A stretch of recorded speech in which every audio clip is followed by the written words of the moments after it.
আপনি আপনার স্ত্রীর কাছে বসে আছেন, একটা ফুরফুরে মনে, আনন্দ চিত্তে স্ত্রীর সাথে আলাপ করছেন, তার সাথে আপনি ভাব আদান প্রদান করছেন, আল্লাহর আরশ পর্যন্ত খুশি হয়ে যায়। সুবহানাল্লাহ, আল্লাহর আরশ পর্যন্ত খুশি হয়ে যায়। যতক্ষণ পর্যন্ত আপনি এইভাবে আপনার স্ত্রীর সাথে কথা বলতে থাকেন, স্ত্রীর কাছে বসা থাকেন, আপনার আমলনামার মধ্যে সওয়াব লিখতে থাকে। রাসূল পাক সাল্লাল্লাহু আলাইহি সাল্লাম এই কথা বলার পর এক সাহাবী বললেন, ইয়া রাসূলুল্লাহ, স্ত্রীর সাথে একসাথে শুবো, একসাথে ঘুমাবো, একসাথে খাবো, একসাথে তাকে আদর করব, এটা কি সওয়াবের কাজ হতে পারে?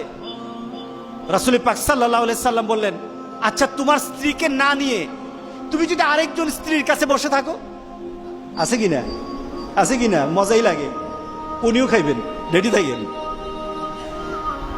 তুমি অন্য কোন স্ত্রীর পাশে বসে বসে ফিস ফিস ফিস ফিস করলা, মজাই লাগবে, তবে মনে রেখে দিও তোমার আমলনামার মধ্যে জিনার গুনাহ লেখা হবে। তুমি যতক্ষণ তোমার স্ত্রীর কাছে বসা থাকবে, জান্নাতের দরজাগুলি তোমার জন্য খোলা আরম্ভ হয়ে যাবে। আর যতক্ষণ পর্যন্ত পরস্ত্রীর সাথে বসা থাকবে, ততক্ষণ পর্যন্ত তোমার আমলনামার মধ্যে গুনাহ লেখা হবে কিনা। সাহাবায়ে কেরাম বলেন, ইয়া রাসূলুল্লাহ, অন্য স্ত্রীর সাথে বসলে তো গুনাহ তো হবেই, তাহলে তার উল্টাটা তোমার হালাল বউর সাথে বসলে, তোমার হালাল যাকে হালাল করেছো তার সাথে বসলে সওয়াব হয়ে যাবে। সুবহানাল্লাহ, সুবহানাল্লাহ।